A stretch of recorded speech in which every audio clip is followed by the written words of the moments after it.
Parah banget, demi viral cewek ini memakan sabun dengan berbagai jenis dan merek. Jadi ceritanya ada seorang cewek yang berasal dari Indonesia yang hobinya itu makan sabun Ya, hobi makan sabun ini udah 2 tahun sejak dia hamil anak pertamanya. Dia bener-bener ngidam makan sabun. Katanya pas dia mandi dia ngerasa sabun itu bener-bener wangi buah dan dia pengen makan. Setelah dia coba sekali ternyata dia ngerasa enak dan ketagihan. Untungnya walaupun dia lagi hamil dan dia makan sabun, anaknya nggak apa-apa anaknya nggak mengalami kelainan sama sekali kan. Tapi ternyata kata dokter kalau dia terus-terusan makan sabun tersebut, dia bisa mengalami gangguan kesehatan salah satunya adalah gangguan pencernaan. Dan kata dokter lambung serta ususnya itu bisa jadi menipis. Tapi si cewek ini nggak peduli sampai sekarang dia tetap aja mengkonsumsi sabun-sabun tersebut karena kata dia selama ini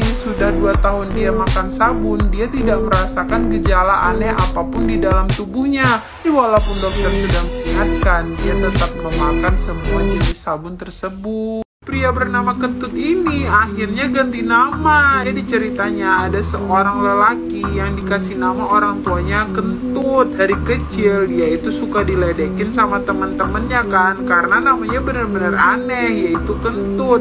Bahkan karena hal ini sering banget minta ke orang tuanya untuk diganti nama. Tapi orang tuanya ini nggak ngerti gimana cara supaya anaknya ini bisa berganti nama. Sampai akhirnya dia 30 tahun hidup dengan nama Kentut tersebut. Pak Kentut ini kerja sebagai seorang penjual mie ayam. Akhirnya si Pak Kentut ini menikah kan, dan setelah menikah dia mau punya anak. Akhirnya dia bertekad untuk mengganti namanya karena katanya dia nggak mau kelak anak-anaknya bakalan diledekin temen-temennya karena punya seorang ayah yang bernama Kentut. Sekarang si Pak Kentut ini udah ganti nama dia sekarang udah pede karena namanya udah nggak Kentut lagi, dan dia nggak akan khawatir lagi anaknya bakalan diledekin karena punya seorang ayah yang bernama Kentut. Proses pergantian nama ini dilakukan Pak Kentut secara resmi dan di pengadilan.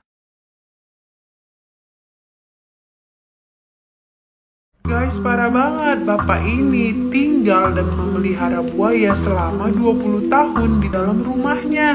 Jadi ceritanya bermula dari kedua anaknya yang suka banget sama reptil dan ayahnya ini membawa kedua anak tersebut ke kebun binatang buaya kan.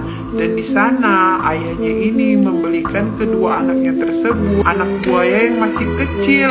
Mereka bawa pulang tuh ke rumah. Satu diberi nama si Emas, satunya lagi diberi nama si Perak. Kedua buaya tersebut dipelihara di dalam rumah kan. Waktu berlalu kedua buaya ini tumbuh besar. Tapi salah satu dari buaya tersebut yang bernama si Perak gak bisa dirawat di rumah karena tingkah si Perak ini benar-benar ganas. Akhirnya si buaya yang bernama Perak dikeluarkan dari rumah dan diletakin di danau tempat penampungan buaya gitu kan. Berbeda dengan si Emas ini tinggal bersama bapak itu sampai sekarang dan setelah 20 tahun berlalu, walaupun kedua anak bapak itu udah besar dan tidak tinggal bersama bapak itu lagi, si buaya yang bernama Emas ini tetap tinggal bersama bapak itu. Bahkan bapak itu sudah menganggap si buaya Emas ini seperti anaknya sendiri, dan tetangga-tetangga mereka pun udah nggak kaget lagi ngelihat buaya itu tinggal di rumah sama bapak ini Bahkan ketika buaya itu keluar rumah dan tertidur di jalan, para tetangga nggak kaget dan langsung memanggil bapak itu untuk membawa pulang si buaya yang bernama Emas ini kan. Kata tetangga sekitar, si buaya yang bernama Emas ini nggak pernah menyerang manusia apalagi makan manusia.